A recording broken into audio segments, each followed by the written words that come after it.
Memon Rahim, Professor Dr. Abdul Qadir, Dr. Muhammad Akram from United States. I must say that it's early morning there, and it is what a pleasure and commitment to see that Dr. Saab has joined us. And Miss Anam Tariq, ladies and gentlemen, Assalamu alaikum. It is, I must thank you, Dr. Saab, for inviting me to join this presentation of yours, which I think was a good research paper. And I'm very pleased to be here to kick off this series of awareness seminar and webinars that you have organized, are being organized by the CEES of Punjab University. I will congratulate also the Vice Chancellor, Principal, organizers, speakers, and the participants to be part of this important endeavor. The fact that so many national and international specialists and organizations are going to participate with their experience and the thoughts, inshallah, the objectives of this series will be achieved. I think Dr. Saab have very clearly laid down, and I must thank the Vice Chancellor for having allocated, and the funds research grants have been increased. I'm very happy. And this collaboration will greatly help Dr. Saab. So please proceed on this. And I think after your great research paper, there's hardly much to be said, except that I'll say plastic, a man-made, century-old invention of science, has served us well in so many ways that it is today part of our life. In fact, it is on our body. If I look at this one little equipment that we have is the our mobile phones. Anything that you talk about is in our personal use. It's in the food, it's homes, transport, communication with each other, meetings, offices, and you name it. But its extensive use has also caused major challenge in its disposal. And I think Dr. Saab has very elaborated details of the plastic material from a scientific point of view. In fact, he reminded me of my days as a chemistry student of all the details one has learned. So I will leave that. I will only say plastic pollution has become now one of the most pressing environmental issues due to the rapidly increasing production of disposable plastic products, which has overwhelmed the world's ability to deal with them. Most of the plastic trash is generated on the earth, and finally, as you saw in the picture, it finds its way to the river and ocean. While it takes, I was reading somewhere, while it takes about 12 minutes to create a plastic bag, it takes about 450 years or so for the plastic to completely biodegrade in a landfill. As such, most of it, as Dr. Saab mentioned, exists in one form or the other. Now, the quantum of the problem that I'd like to state is the world generates today over 3.5 million tons of plastic and other solid waste in a day, 10 times the amount a century ago when the plastic started to be used. According to this is the numbers I found from the research of the World Bank researchers. The largest contributor in this is Dr. Akram Saab, is the country where you are residing at this point in time is the United States. In 2018, the landfills received 27 million tons of plastic, which was 18% of all the solid waste landfills were there. I must quote here an article which was sponsored by the National Geographical Society, which indicated if present trends will continue of the use of the plastic and its damage it is causing, by 2015 there will be 12 billion metric tons of plastic in landfill, which is something like 35,000 times as heavy as the Empire State Building. A study later on found only 12% has been incinerated and just about 9% of all plastic ever made has likely been recycled in United States, which is behind Europe with 30% and China with 25% in recycling. Most of it is disposable products that end up as trash. This is the magnitude of the plastic pollution with its effects on a living being. The challenge, in fact, if you look at it, the challenge of plastic pollution are very wide and innumerable. Therefore, it is known as a global challenge. And some of them are, and I think it has been mentioned, I'll just like to look at millions of animals are killed by plastic every year, from birds to turtles, fish and whales to other marine organisms. Nearly 700, I'm told, by this research paper, 700 species, including endangered ones, are known to have been affected by plastic. Most of the animal deaths are caused by the entanglement or starvation of the plastic bags. Now, I will leave all the rest of the pallets that I would have talked about, the small pallets and what you find. I'll only say these small pallets of plastic that are eroding for a longer period on beaches. These particles may be the same size as the grains of the sand and therefore not easily even detected. And Dr. Saab has talked about microplastic. I will leave that. He has talked about the nanoplastic. I will leave about that. I only will add here that let's remember some of the plastics in warm waters around 30 degrees centigrade, they decompose, producing harmful chemicals. Now, this is where I'm sure Dr. Akram will tell us of the impact on the health. In fact, plastic pollution isn't just a threat. So I leave that part and come back to the second part, which is the social part of it. That plastic pollution isn't just a threat to non-human and human life, but also a major environmental justice problem. A report from the United Nations Environment Program has concluded, and I quote, plastic pollution is a social justice issue and current efforts are limited to managing and decreasing plastic pollution are inadequate to address the whole scope of the problems that we have plastic is creating, especially the disparate impact on communities affected by the harmful effects of the plastic at every point from production to the waste. And I think if you look at it, industrial areas of Pakistan, what they are producing and where this is being produced and how they are discharging the chemicals without treating is an issue. And then finally, they end up in the landfills, which are also, if you find, is affecting the communities. So I would say Pakistan too has. Now, having talked about the international and scientific basis has been given by Dr.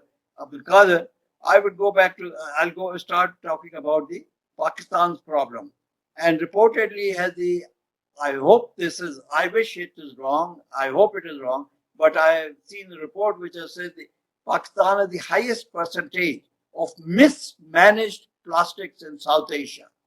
Therefore, in 2019, Pakistan, joined 128 countries in the fight against plastic pollution and started with a pilot project of banning the plastic in Islamabad, for which SRO was produced. And right now we are on the countdown to August, for where strict compliance is expected to commence.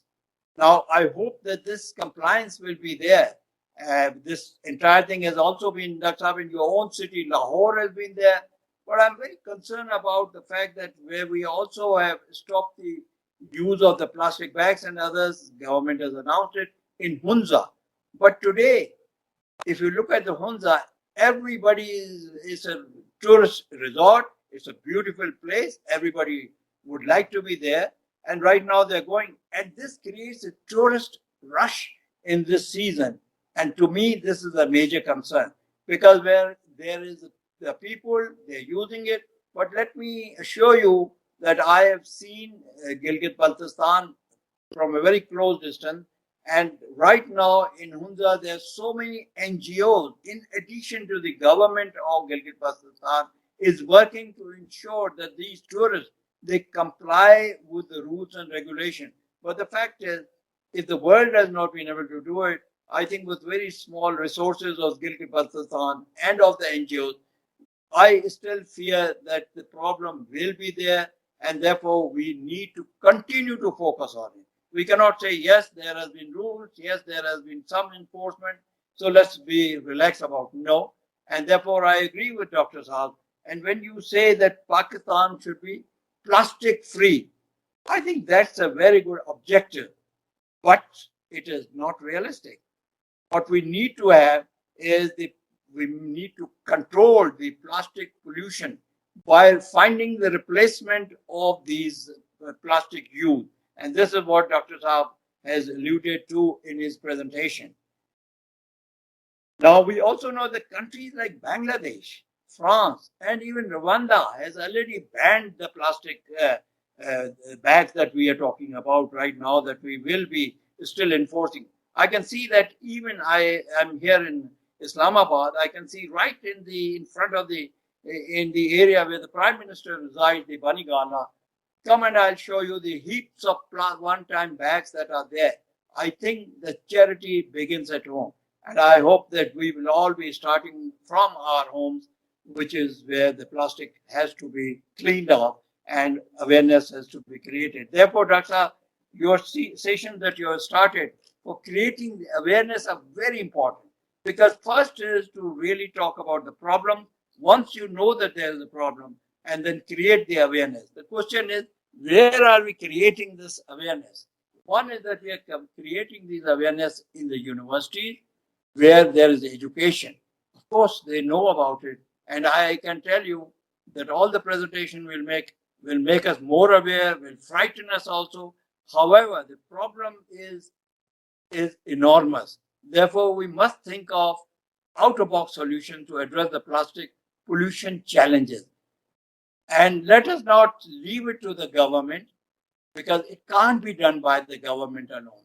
This journey, which has been begun, must be joined by the citizens, number one.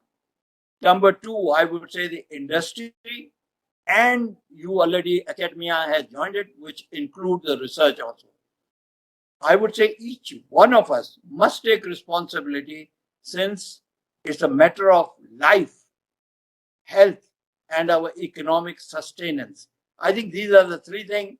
I talked about the life and the health. Dr. Saab will talk about it, and Dr. Kadir has also talked about it, but I'm sure we will hear from Dr. Akram more about the health issues.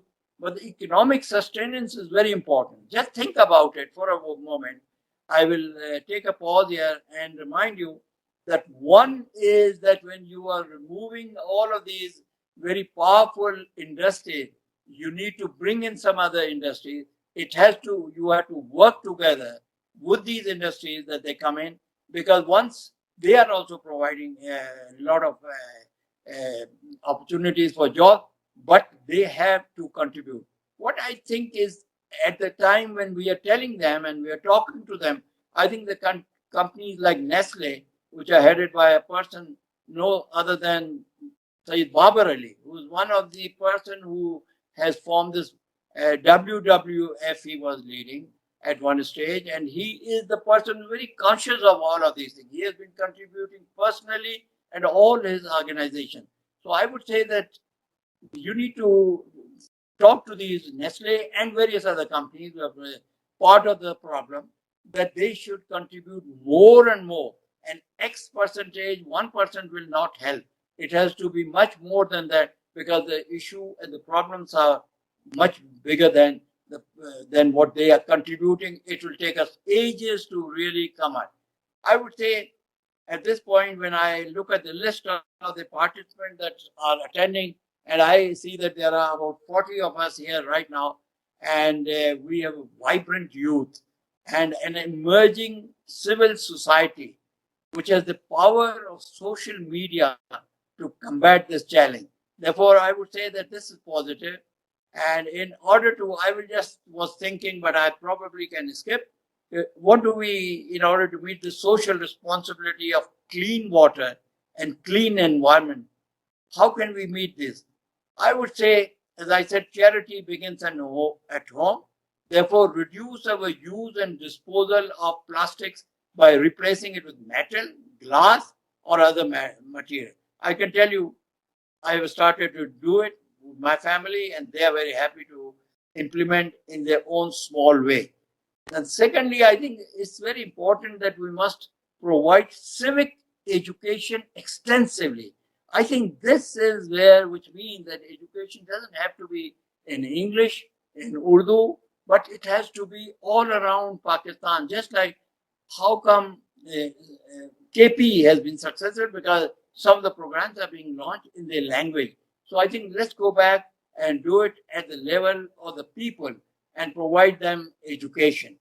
And then, of course, leadership has to demonstrate by setting the example, initiating some of the civic projects. Perhaps sometimes the US is very popular on this.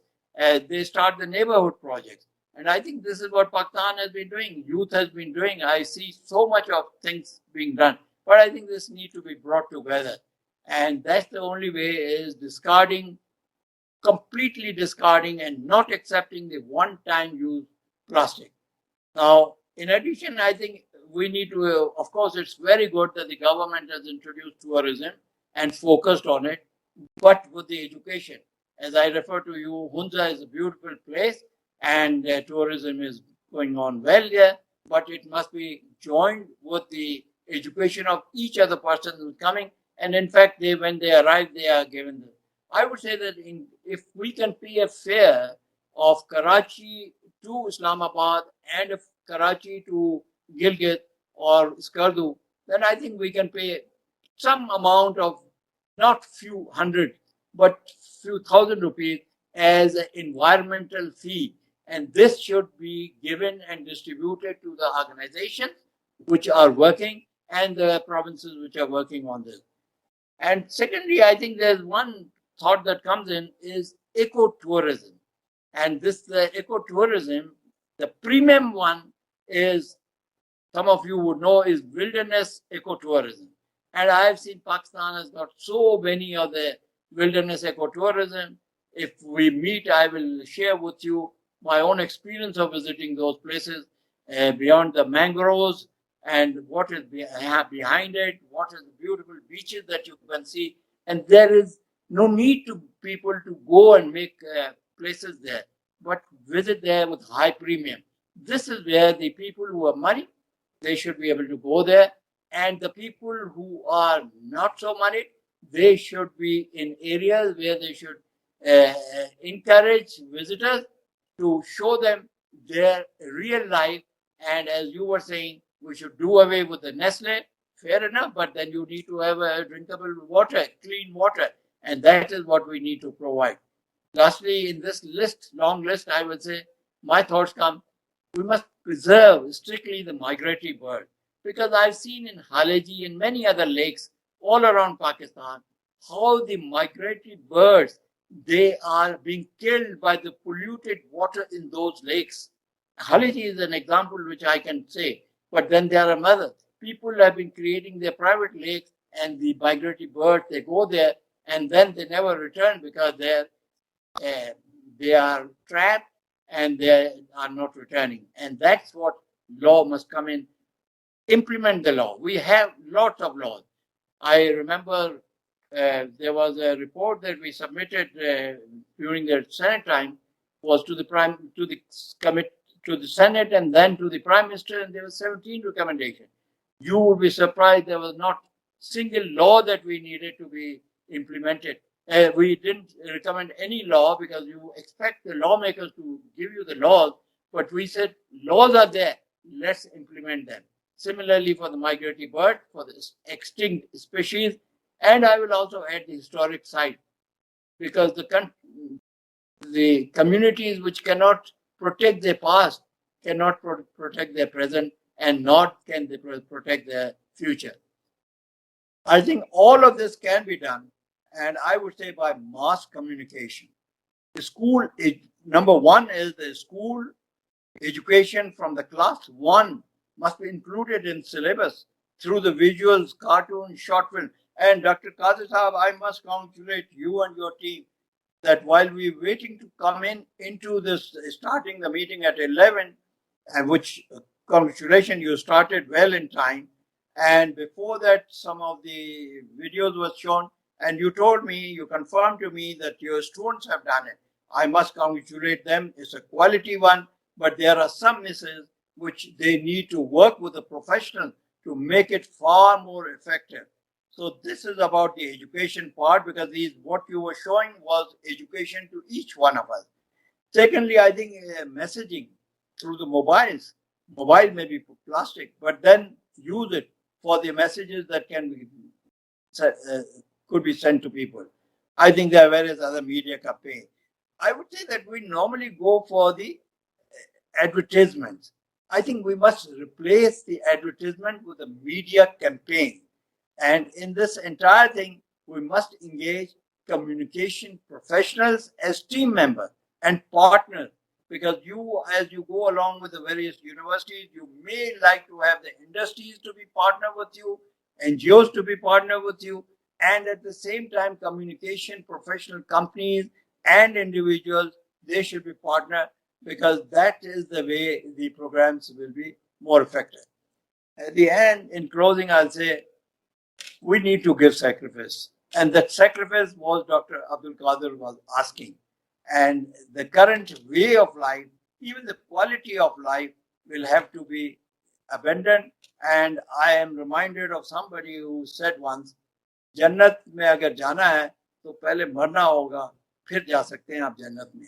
So therefore, if we want to create our jannat here, I think we must sacrifice. I look forward to hearing the recommendations and the projects of this series of webinars, which will be of great value. In fact, presenting it to all the stakeholders. CES should lead some projects to show the leadership of the learning institution. And I take the liberty in closing towards the social responsibility that you had asked me to talk about. I propose that this session adopts a resolution, and I present to you. This resolution should be to form various students groups to ensure plastic pollution challenges are addressed by federal, provincial, and local governments, as well as the assemblies in their various projects. And you can form these teams, and they would be like a vigilante, and they could see how the projects are doing. And you can make a beginning right now, right today, because a couple of days back, you can start, because China-Pakistan Economic Cooperation, CPAC, has just announced that they will be working for eco-civilization under the CPAC project. If they are going to talk about the eco-civilization, and remember, it all starts from the Chinese border, and Hunza is just some miles away. So therefore, if the students are there and you make the group, they will coordinate with them, they'll keep an eye on them, and they will ensure that the proper representation of plastic pollution is addressed. I thank you all and wish you a very successful session towards the global solution. Thank you very much. And many others who are all pulled in together, all the speakers. I think this was a good learning session for me, number one. And I think there is so much already on the ground, which you, Dr. Sajid Rashid Ahmed, has brought in together with the team and need to be congratulated. I have already made my presentation and a resolution, and I hope this resolution will be adopted at the end of this meeting, so that you make groups and they look around and coordinate with everybody. I think they were really, each one of the presentation was a quality one, except that we had this problem of connectivity and the voice, which I'm sure with time you will improve it. So with these words, there's nothing more except to say Mubarak. It was really good. I wish I was there personally available to be joining you, but it's not possible. Thank you so much, sir, for your time, and we wish that you were here with us physically present. Say no.